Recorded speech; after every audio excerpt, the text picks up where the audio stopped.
Habakkuk, or Habakkuk. How do you pronounce it? Nobody really knows, but since I can remember, I've heard people say Habakkuk, so I'm not going to try and change now to Habakkuk. Okay, Habakkuk. How many people have read Habakkuk? Oh, good, yeah, okay. Who'd like to come up and explain what Habakkuk's about?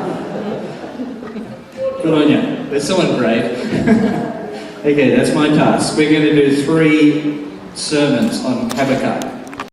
It's the introductory sermon. It's not going to answer all the questions. You have to attend all 3. That's my other subtle way of getting you along, making sure you're committed. You can't just come today. You've got to be here next week and the following week to make sure you fully understand and appreciate Habakkuk. Great book, difficult book. And we're going to try and deal with it today. We're going to start to try and understand it. So let's ask God to help us. I'm going to lead us in prayer. Father, as we come to look at this book, which is one of the books called the Minor Prophets, it's really not minor at all. We understand as we wrestle with it that really it's dealing with major things, major issues. And we ask that your Spirit will help us to understand and to know what to do, how to apply it to our own lives, how to live out what it is telling us and what you are telling us about yourself in our world. And we ask this through Jesus. Amen. If you have a Pew Bible and you haven't found the book yet, it's on page 855. Page 855 in the black Bibles. If you're looking in another Bible, your own, it's after the prophet Nahum and before the prophet Zephaniah. It's in the Old Testament, in the latter part of the Old Testament. And it's called a minor prophet only because it's a small book. The major prophets are the big collections of prophecies, but as I've said in my prayer to God, it's not minor at all. It deals with major issues. It deals with major issues in a very unique way for a prophet, because most prophecies, or which are collections, never read one of the prophets as if it's just one book maybe preached at one time. It's actually usually a collection of sermons or messages that were preached or delivered over a period of time, sometimes many, many years. So sometimes you could be reading Ezekiel and you're reading one chapter and then you go to the next chapter, and in our mind we think, oh, that's like immediately happened. No, it could be like 10, 15 years between that message and the message that went before. And some of the messages don't actually follow even in sequence. Because it's a collection, sometimes what we're reading in chapter, say, 15, and then we read chapter 16, well, chapter 16 may have actually been preached or delivered before chapter 15. So you've just got to bear that in mind when you're reading these prophecies, that they're collections of messages that are put together more because of the theme and the impact. And the idea and understanding of prophet is to gain the impact. What impression does it leave upon you? Don't try to understand all the details. What impression does it leave you with? What impact upon your heart does it make? And I'd like to introduce this book under the theme of shattered dreams. What I mean by shattered dreams is like broken hopes. And I think it's a book that speaks to our hearts if we are people who have experienced disillusionment or have had shattered dreams or our hopes have been dashed and broken. And I want to just introduce it by telling you a couple of stories, 2 real life stories, 2 particular incidences that I know of. I know personally a man of my age. He's a very good friend of mine. And I met him when he was 21 years of age. He had been converted by going along to a church similar to this and hearing about the gospel. His family were all atheists, so he hadn't heard about the gospel from his family. Came along to the church, invited to the youth group, and he became a Christian around about the age of 17 or 18. And I met him about 3 or 4 years later in a church, and he had such a grasp of theology, of Christian teaching, of Christian doctrines.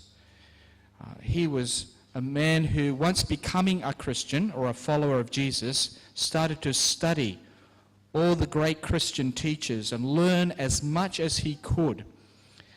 And he had a massive library, and he continued throughout his life to gather more and more books, and he read and he studied because he wanted to know God. He was a teacher, and he married and raised 5 children who are all believers. And he served faithfully in the church as an elder, regularly preaching and teaching, running Bible studies, prayer groups, evangelism, and witnessing projects. He was a man with great passion for God, and he longed all his life to one day be a full-time pastor of the church. About a few years ago, he was called to be a full-time pastor, and he served tirelessly in that church. He preached 2 or 3 times on a Sunday. He ran all the various ministries he'd been running before. I used to say to him, you need to take some time off. You are working so hard. But he had such a heart for God. But the church grew smaller and smaller. People started to leave for various reasons. Some didn't like him, his own personality or his style of leadership. Others were relocated to other areas, and gradually he saw that church just get smaller and smaller and smaller. He still served faithfully. He prayed hard. He prayed long. He pled with God. This man's knowledge of the Bible is second to none. He has a vast knowledge and understanding of the Scripture and a great heart for God. I caught up with him a couple of weeks ago. He's resigned from the church. He's emotionally shattered, tired and exhausted. He's seeking counselling. He's unemployed at the present time. His dreams are shattered. He's in his 50s now. I knew him, as I said, since he was 21. We formed a friendship like David and Jonathan, and it broke my heart to see this man and his dreams just shattered. Where is God? Where is the God that this man served so faithfully, tirelessly, devoted his life to serving God?